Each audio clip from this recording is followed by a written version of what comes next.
This video was difficult to write. I know it's going to be difficult to film, and that's okay, because sometimes difficult things are the right things to do. If you're in the US, there's a significant chance, if you're watching and supporting this channel, that you've been some level of aghast at what's been going on in the US in the last 3 weeks or so. Maybe you're someone who has watched as the rights of people you care about have been threatened. Maybe you're connected to aid efforts that have received bad news about their financial future due to a sudden cut in funding. Or perhaps you're someone who works for a federal agency and now wondering if you or someone you care about will be able to pay their mortgage in a few months' time. There are many reasons to be fearful right now. And I haven't even got to the whole matter of what pushbacks to environmental protections and elimination of programs designed to pave the way for a cleaner, greener, more equitable future will do to increase, not decrease, the effects of anthropogenic climate change. I also understand that not everyone here is a political wonk and not everyone keeps a track of what's been happening. But I'm assuming the majority of you are aware of one quite big fact. The US Department of Government Efficiency, DOGE, which is important to note is not an actual official government agency, but is instead a grift set up by the president and gifted to his friends, has been given free rein by the president to access seemingly unlimited numbers of government systems, including systems that are top secret and usually require congressional approval or top-tier clearance to work on, as well as unfettered access to the entire government database and payment system for both federal employees and contractors. It, and the leader of DOGE, Elon Musk, are seemingly outside of the usual checks and balances that exist in civil service roles, and that's caused a rash of horrendous things to happen.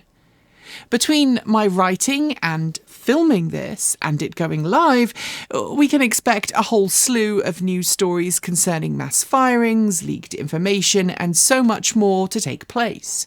The onslaught of news stories about this march towards authoritarianism in the US government is just too fast to keep a track of. But given who it seems to be at the forefront of all of this, Elon Musk, and given that his car company Tesla has long been portrayed as being at the forefront of the EV industry, why are so few industry insiders and journalists calling out this danger? I have some theories.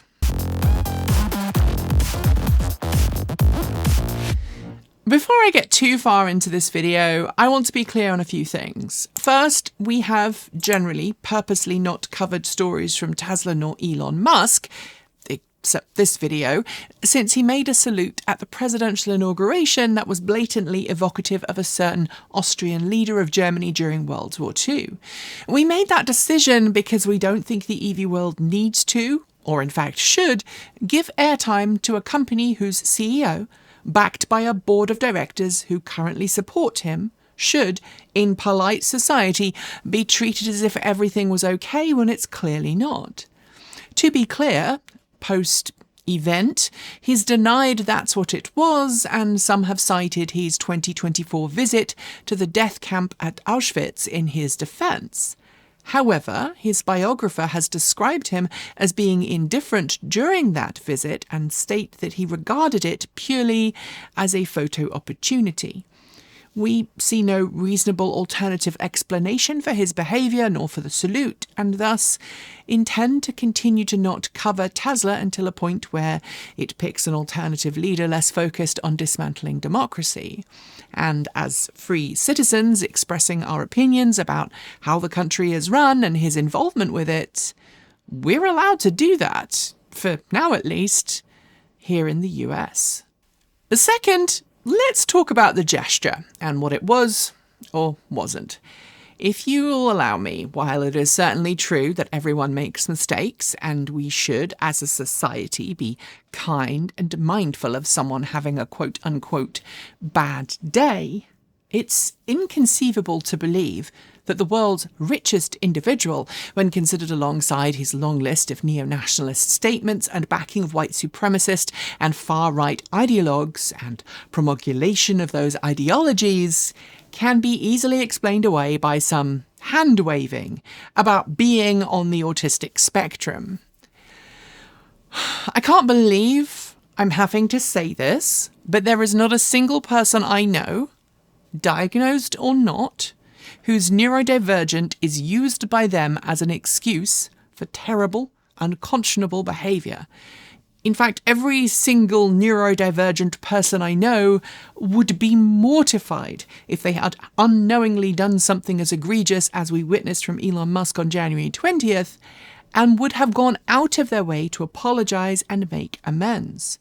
They might offer an interview with the press, acknowledging that their actions were inappropriate, possibly explaining why their internal thought processes for the action happened, and would be unequivocal that they were sorry for any hurt caused. They would not blame the media for biased reporting and then jump down the hole of meme jokes on social media to effectively make fun of those who were tortured and died at the hands of individuals who made that very same gesture 80 plus years ago. To make those jokes? To think they're funny? That's a level of cruel intentionality that should tell us exactly where we are and what we can expect, especially when other historical actions from the same individual are taken into consideration. So, yeah, Elon Musk is a Nazi. We need to be unapologetic about acknowledging that, because if we clutch at pearls and make excuses, we all suffer long term. Which brings me very nicely to a very uncomfortable, quiet moment we find ourselves in within the EV industry right now. A moment in history where the majority, not all, but the overwhelming majority of content creators and EV industry journalists and EV insiders are simply ignoring Elon Musk's involvement in what appears to be a systemic deconstruction of the US government, illegal access and extraction of private citizens' governmental records, complete with, as we just learned the day we're filming this, intentional defiance of court orders designed to prohibit some of the administration's illegal executive orders from actually taking effect.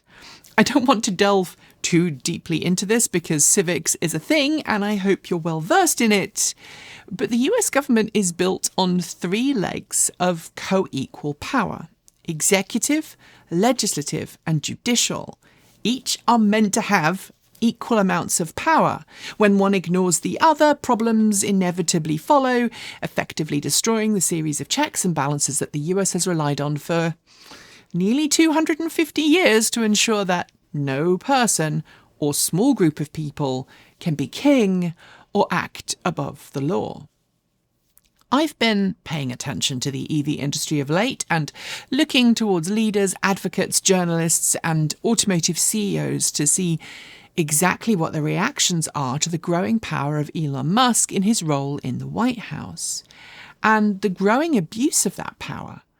For the most part, I'm noticing that there are 3 distinct groups of people, and I'd like to outline them for you right now.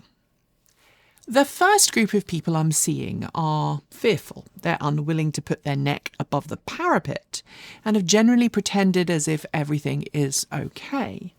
Journalists and content creators in this group are continuing to cover Tesla and Elon Musk as if things were exactly the same as they were 5 or 10 years ago, and those auto industry insiders are remaining quiet publicly, even if they are willing to be critical offline.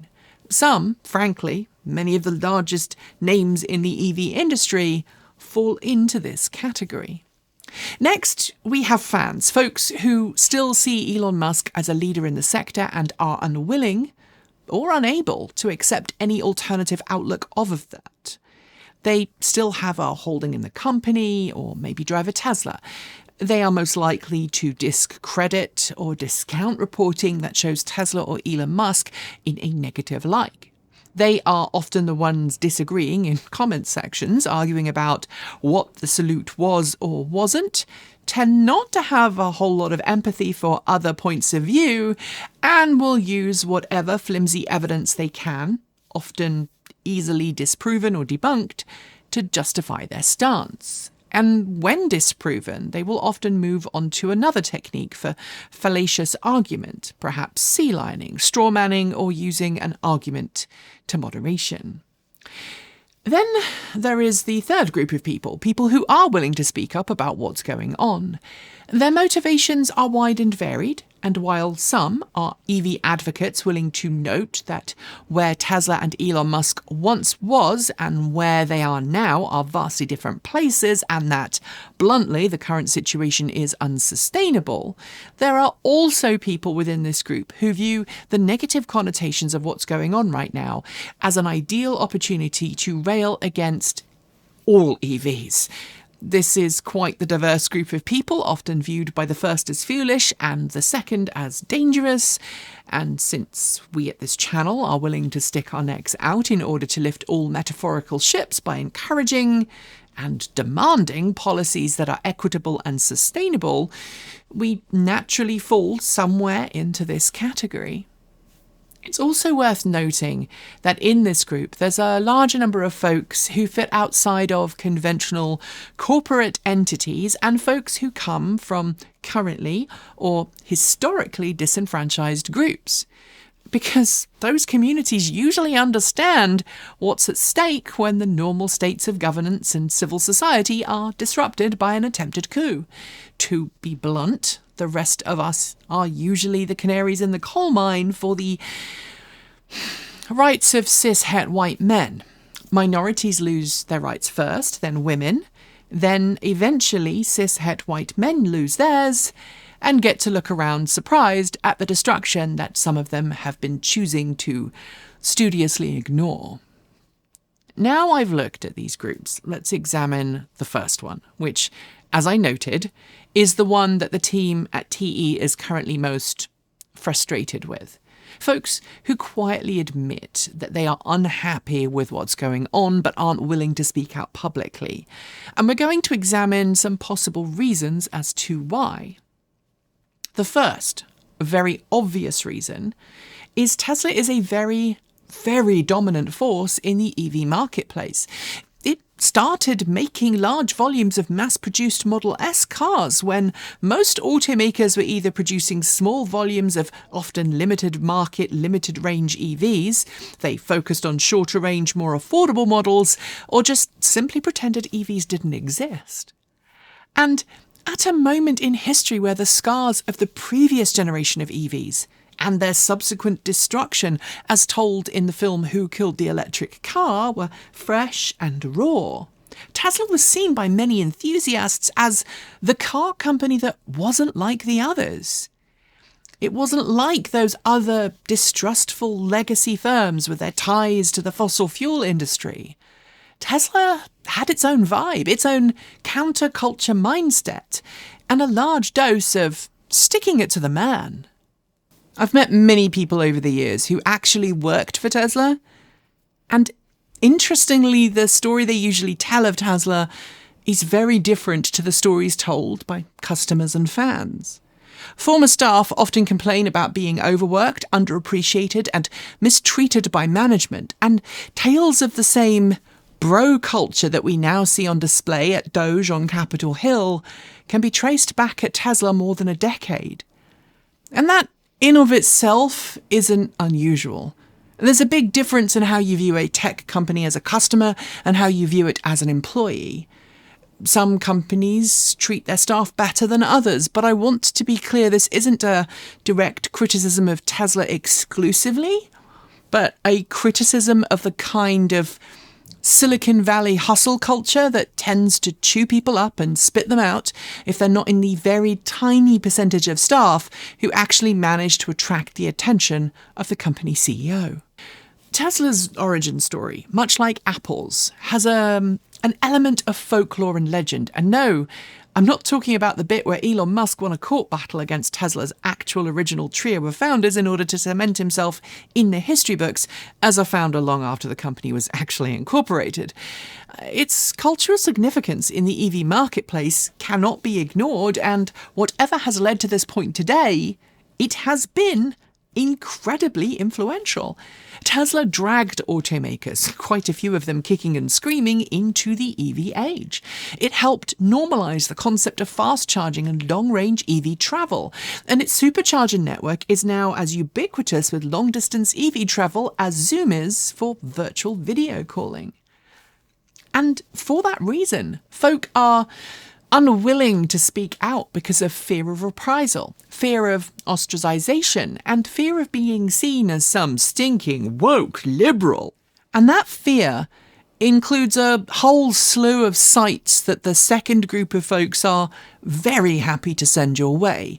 They include such timeless retorts as, "You're clearly not an EV advocate because you're putting politics above the largest EV company in history." Or, "If Tesla wasn't here, you'd not be driving your EV." Or, "You want EVs to fail." And, in our case, if Tesla didn't exist, you wouldn't have a job. Which, to be honest, completely discounts the fact that I was driving an EV long before Tesla became a household name. All of these fears do have some sway in the EV industry as a whole, especially given how much of the EV industry is dominated by Tesla or Tesla-adjacent companies. This last weekend, I was told in multiple YouTube comments how we should just stop making videos because we're clearly anti-EV, or that our insistence on spoiling EV with politics means that we should go broke because we went woke. Which, let's be honest, we've been woke since before it was uncool. If folks are willing to make the effort to hunt down a small, independent YouTube channel with 1 part-time and 3 full-time staff members whose voice is already pretty small, and thus the impact of speaking up is also similarly small, and then whine at us about how we're dissing Saint Elon, how's that being felt in large multinational companies with shareholders and billion-dollar budgets? Ones who actually are likely to be noticed and have to deal with this new president of the US. Oh, no, sorry. That's apparently someone else. It's kind of hard to tell these days. At the end of the day, it's about the money, stupid.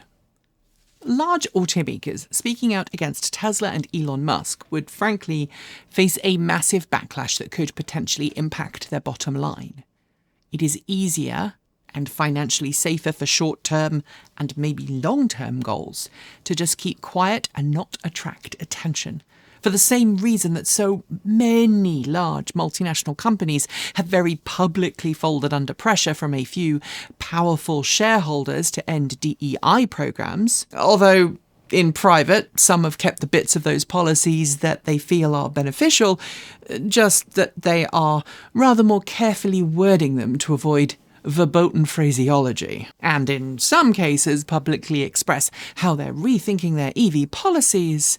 Companies in the EV space who speak up against Elon Musk and or Tesla risk being punished by Wall Street because, sadly, Wall Street cares about profit, not people, or a planet, in fact, for us to live on. And if you just don't believe me yet, look at the backlash that companies like Costco and the Arizona Beverage Company are getting for refusing to end DEI policies that are currently not favoured by those on Wall Street or Capitol Hill. It's better for many large companies to stay quiet in public and leave their face palms and tutting for the water cooler. But it's far worse than that. For companies, automakers, who are now gaining access to Tesla's supercharger network for their customers, there's a fear that, and forgive me for being a little vague here, that if they piss off the 800-pound gorilla by criticising Elon Musk, Doge or Tesla, they might lead to being banned from Tesla's supercharger network, which would in turn affect their customers, their sales, and therefore not make their shareholders very happy. I'd love to pretend that this wasn't a big concern, but I've spoken to people within the industry, specifically the charging industry, who, off the record, have told me some truly horrendous tales about how Tesla executives have threatened and cajoled to get what they want, be it through gatekeeping of which adapters are okay to use or how much money needs to be paid to guarantee access. We've had multiple long off-the-record conversations that indicate Tesla has forced companies in the space to execute recall campaigns for seemingly no reason, delayed agreed access to its network, and threatened more legal and burdensome retributions than I have time to list here. What we are now seeing in the US on Capitol Hill and at Doge is a carbon copy of how insiders in the industry suggest things at Tesla have operated for a really long time. Tesla's reputation for not playing by the rules helped cement it at first as a folk hero, but it's also helping cement it as the mob boss that others shouldn't cross. The recent decision in the US to switch over to NACS as the preferred charging standard only exacerbates that. Of course, given that Elon Musk now has a sort of federal paycheck and unfettered access to financial and other sensitive information for US companies, the fear of retaliation is far more than just being locked out of the supercharger network. It's fear of government-level retaliation, refusal to issue funds for agreed-upon loans, and so much more. It's pretty clear that there's a massive conflict of interest when a business person, whomever they are, has a job within the US government that has the potential to affect that business's competitors. There are many words for this, but I'm going to stick to just one: unfair. As head of Doge, Elon Musk is, illegally, not my word, that's the word of the courts, influencing which government-funded projects get money that's already allocated to them. He's influencing which already agreed-upon loan programs are dispersed. And if his influence stops a competitor of Tesla from getting a government-backed low-interest loan, just like Tesla got in its early days, or prevents a rival charging network from deploying charging infrastructure, then Tesla benefits from an uneven playing field. Tesla and Elon Musk currently benefit from inequality. And given all of this, it's easy to see why so many folks in the industry are keeping quiet. If insiders at automakers are staying quiet publicly because it's more than their job's worth to speak up, and charging providers are similarly fearful of losing access to the customer base that is Tesla's current monopoly on NACS, what about everyone else? Again, it's down to money and fear of reprisals. But before I get too far into this section, I want to be very clear about something. The way we do things at this channel isn't the only way. And this isn't about me critiquing other folks in the sector and saying that we here are doing it right while they're doing it wrong. No.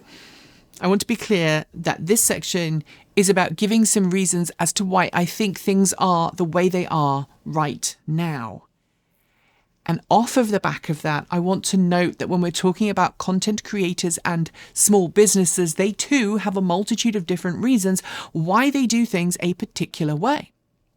They actually may not be choosing to quietly let stuff slide. They may have no choice, or they may also be in a sticky contractual situation that we aren't. So when discussing other content creators and journalists, let's not shame or demean. Let's be empathic, curious, and explain how we think some other creators operate and how it differs from how we operate. I personally don't walk the path others walk any more than they walk mine. And at this point, I'm going to let you on a secret. I suck at running a business to just make money.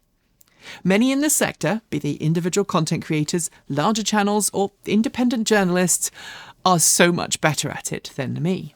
They know how to monetize, how to sell merch, how to do ad reads. They know how to parlay a moderate amount of success into sponsorship deals that let them grow their channel massively for the low price of letting independence and editorial control go.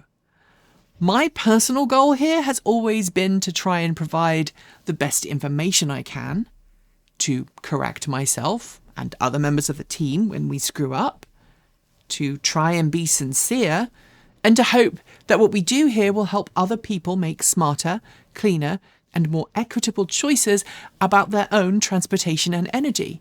As a team, we want to move the world to a more sustainable future, which means accurate, science, and evidence-based factual reporting. It means complexity and context, all things which aren't really popular in our modern clickbait media. And as a queer content creator, with a queer team, and working with a creator of colour, we've all chosen to value our independence and being free to say what we think over profit. We just keep our fingers crossed that we can pay our bills, which, honestly, is not always a given. I once spoke to a fellow content creator in this space who disclosed to me that their target was to earn $1 million a year from making EV videos.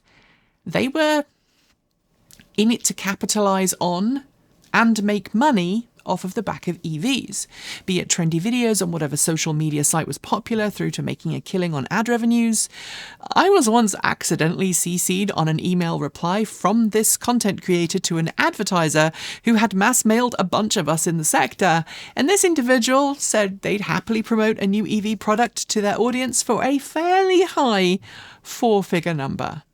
And no, I'm not telling you who it is.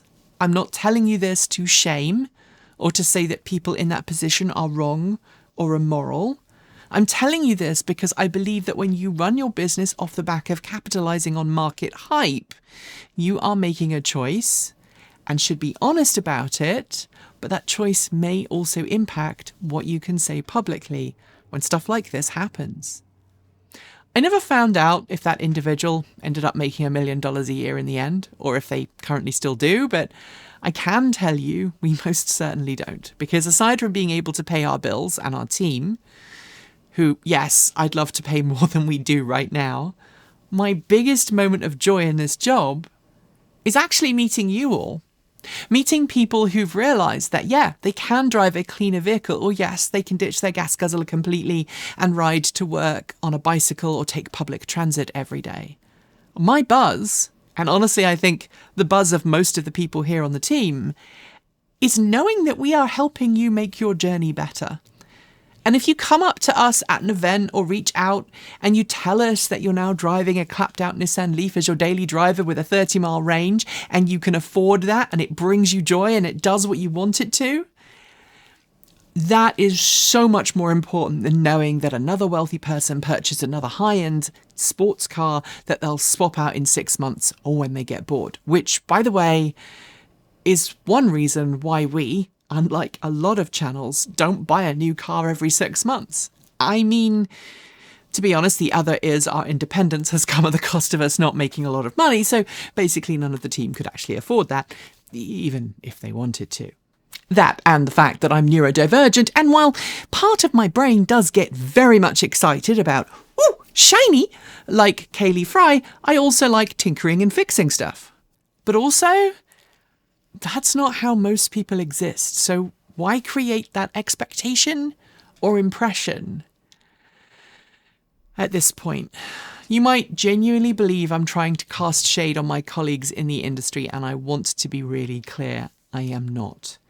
I'm not accusing anyone of being a sellout because aside from a few that I really do think are selling out, I'm not going to tell you who I think they are, I think the majority of our industry, the EV content creator and news industry, do genuinely try and do the right thing within the contractual limitations they have. But I also suspect that many of them are scared or unwilling to speak out because of threats of reprisals, because of potential backlash.